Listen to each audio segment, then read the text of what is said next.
అంబేద్కర్ కోనసీమ జిల్లా అమలాపురంలో వైఎస్ఆర్ కాంగ్రెస్ పార్టీ సంస్థాగత సమావేశం జరిగింది.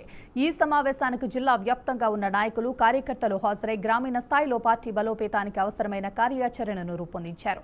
ఈ సందర్భంలో రాజ్యసభ సభ్యుడు పిల్లి సుభాష్ చంద్రబోస్, మా పార్టీ గత ఎన్నికల్లో కార్యకర్తలను పట్టించుకోకపోవడం వలన ఓడిపోయామని, మా నాయకుడు జగన్మోహన్ రెడ్డి ఈ విషయం పట్టించుకోవడం వల్ల గ్రామీణ స్థాయిలో కార్యకర్తలను బలోపేతం చేయడానికి మీటింగ్ ఏర్పాటు చేయబడిందని అన్నారు. కార్యకర్తలతో నేరుగా చర్చల ద్వారా భవిష్యత్తులో అమలు చేయవలసిన కార్యాచరణను సమీక్షించిన మా ప్రతినిధి Kiran Kumar face to face. Konaseema జిల్లా అమలాపురం నియోజకవర్గంలో ఈరోజు వైఎస్ఆర్సీపీ సంస్థాగత నిర్మాణం కోసం మొత్తం జిల్లా వ్యాప్తంగా ఇక్కడ నాయకులందరూ కలిపి ఒక మీటింగ్ని ఏర్పాటు చేయడం జరిగింది. ఆ మీటింగ్లో గ్రామ స్థాయి నుంచి జిల్లా స్థాయి వరకు ఇక్కడ నాయకులు వచ్చి ఉన్నారు. దాంట్లో భాగంగా మనకి ఇక్కడ ఉన్నటువంటి రాజ్యసభ సభ్యులు పిల్లి సుభాష్ చంద్ర గారు ఉన్నారు. ఆయన అడిగి కొన్ని విషయాలు తెలుసుకుందాము. సార్ చెప్పండి, దీని యొక్క ఉద్దేశం ఏంటి? ఈ సంస్థాగత ప్రక్రియ వల్ల ఉద్దేశం ఏంటి? ఎప్పటి అన్నా కార్యకర్తలు పటిష్టంగా ఉంటేనే ఆ పార్టీ మనుగడ సాగిస్తుంది. కార్యకర్తలు పటిష్టంగా ఉండాలంటే గ్రామంలో అన్ని వర్గాలు అతను సహకరించాలి. కార్యకర్తలు అక్కడ ఉన్న నాయకులకి కార్యకర్తలకి సహకరించాలంటే యువజన విభాగం ఉండాలి, రైతు విభాగం ఉండాలి, మహిళా విభాగం ఉండాలి, అట్లాగే స్టూడెంట్స్ విభాగం ఉండాలి. అన్ని రకాలని పటిష్టంగా మనం చేసుకోవాలి. ఆ పటిష్టంగా చేసుకోవడం కార్యక్రమంలో భాగంగానే ఈరోజు వాళ్ళందరినీ కూడా సమాయత్తం చేయాలని గ్రామాల్లోని ఈ మీటింగ్ ఏర్పాటు చేసుకోవడం జరిగింది. సార్, ఇంతకుముందు ఇక్కడ ఉన్నటువంటి వైఎస్ఆర్సీపీ కార్యకర్తను విస్మరించింది అని ఒక గ్రామ స్థాయిలో ఉన్నటువంటి కార్యకర్తను విస్మరించింది, దానివల్లే పార్టీ ఓడిపోయిందని ఒక ప్రజల్లో ఒక అభిప్రాయం ఉంది. దాని మీద మీ యొక్క అభిప్రాయం ఏంటి సార్? విస్మరించాం కాబట్టి ఓడిపోయాం, దాంట్లో అనుమానం ఏం లేదు. ఇప్పుడు మా తప్పేదో మేము గ్రహించి దాన్ని సరిదిద్దుకోవడానికి ప్రయత్నం చేస్తున్నాం. ఆల్రెడీ మా అధ్యక్షులే చెప్పారు, కొంచెం కార్యకర్త కొంచెం ఇంపార్టెన్స్ తగ్గించిన వల్ల మేము ఓటమి చెందాను. దాన్ని అవన్నీ కూడా పటిష్టంగా దాన్ని ఇక్కడి నుంచి కార్యకర్తలను బేస్ అయ్యి వారికి ఇవ్వాల్సిన ప్రాధాన్యత ఇస్తూ వారికి కొన్ని డ్యూటీస్ అలాట్ చేద్దాం అనేది కార్యక్రమంలో భాగం. సార్, అదేవిధంగా ఈ కూటమి ప్రభుత్వం సూపర్ 6 పథకాలని సూపర్గా అమలు చేస్తుందని చెప్తుంది, కానీ గ్రామ స్థాయిలోకి వెళ్తే చాలా మంది చాలా బాధలు పడుతున్నారని వాళ్ళ బాగోట. దీని మీద మీ అభిప్రాయం ఏంటి? మనం అనుకోవడం కాదు, వారు అనుకోవడం కాదు, సూపర్గా చేస్తున్నామని ప్రజలు అనుకోవాలి.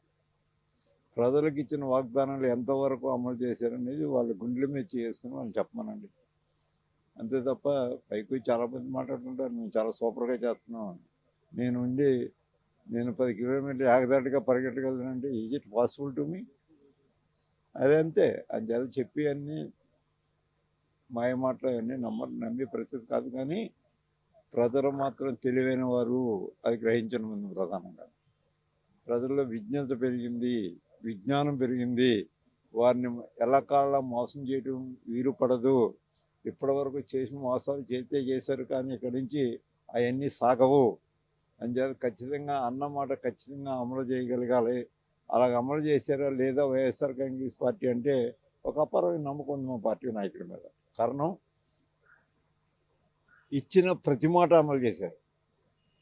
దాదాపు 99%. బహుశా భారతదేశంలో ఇప్పటి వరకు ఎన్నికల మేనిఫెస్టోలు ఇచ్చిన ఏ రాజకీయ పార్టీ అమలు చేయలేదు. ఏకైక పార్టీ వైఎస్ఆర్ కాంగ్రెస్ పార్టీ, ఏకైక లీడర్ జగన్మోహన్ రెడ్డి గారు ఇచ్చిన ప్రతి మాట అమలు చేసింది.